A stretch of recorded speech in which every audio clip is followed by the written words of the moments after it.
The storm hit overnight. Not the kind of snowstorm people laugh about the next morning. This was the kind that shuts down highways, knocks out power, and turns your quiet suburban neighborhood into a frozen ghost town. By 5 a.m., my phone was already buzzing with emergency alerts. Blizzard warning, whiteout conditions, travel strongly discouraged. I looked out my window and felt my stomach drop. Nearly 2 feet of snow still coming down sideways. I live in a middle-class suburban neighborhood in the Midwest. Families, elderly couples, kids who wait for the bus at the corner every morning. And like many people here, I own a pickup truck with a snowplow attached, something I use occasionally for side jobs during winter. That morning, I wasn't thinking about money. I was thinking about Mrs. Dalton, the 82-year-old widow 3 houses down, who needs dialysis twice a week. I was thinking about Tom, the night shift nurse who lives across the street and wouldn't be able to get out for his 12-hour hospital shift. I was thinking about ambulances, because in storms like this, minutes matter. So I did what felt obvious. I bundled up, fired up my truck, and started plowing. I cleared my driveway first, then my immediate neighbors, then the main road through the HOA. No one asked me to. No one paid me. I didn't put up signs. I didn't advertise. I just helped. People came outside waving.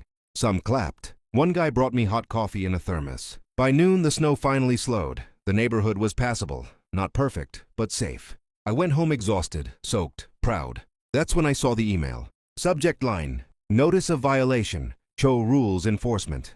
I laughed. I genuinely thought it was a mistake. The email wasn't a mistake. According to the HOA, I had committed 3 violations. Unauthorized commercial vehicle usage, modification of common areas without approval, operating heavy machinery during restricted hours. The fine? $800. I reread the email 3 times, convinced I was missing something. Commercial vehicle? I wasn't charging anyone. Restricted hours? It was a declared emergency. Then I saw the sender. Karen Whitmore, HOA president. I called her. She didn't answer. So I walked over to the HOA office. Yes, our neighborhood has one, and found her sitting behind a desk, warm, coffee in hand. I explained calmly what I'd done. Her response? Well, you should have known better. She told me rules are rules, that if she let me slide, everyone would expect exceptions. That snow removal is the HOA's responsibility, even though they hadn't plowed a single inch yet. I asked her a simple question. So you'd rather the roads be impassable? She shrugged. Procedure matters. That's when disbelief turned into anger, because this wasn't about rules. This was about control. Word spread fast. By that evening, my phone was blowing up. Neighbors were furious. People I barely knew were knocking on my door thanking me. One woman was crying, saying her husband made it to chemo because of me. The HOA board meeting that week was standing room only. Karen tried to control the room. She couldn't. Neighbors stood up one by one telling their stories. A paramedic, a pregnant woman, a man whose mother lives alone. And then something unexpected happened. Someone pulled up body cam footage from a police officer thanking me for clearing access earlier that morning.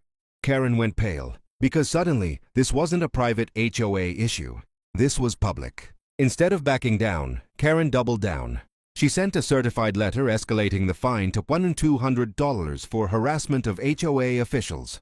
That was her mistake, because that letter reached a local news station. Within 48 hours, a reporter was standing on my driveway, right where the snow had been plowed. The headline went viral. Cho fines man for helping neighbors during blizzard. Karen resigned 3 days later. The fine disappeared overnight. The HOA rewrote its emergency policies. The neighborhood created a volunteer emergency response group. And me? I didn't make a dime. But every winter since, people wave when they see my truck. Because doing the right thing doesn't always feel safe. But sometimes it reminds people who really holds the power.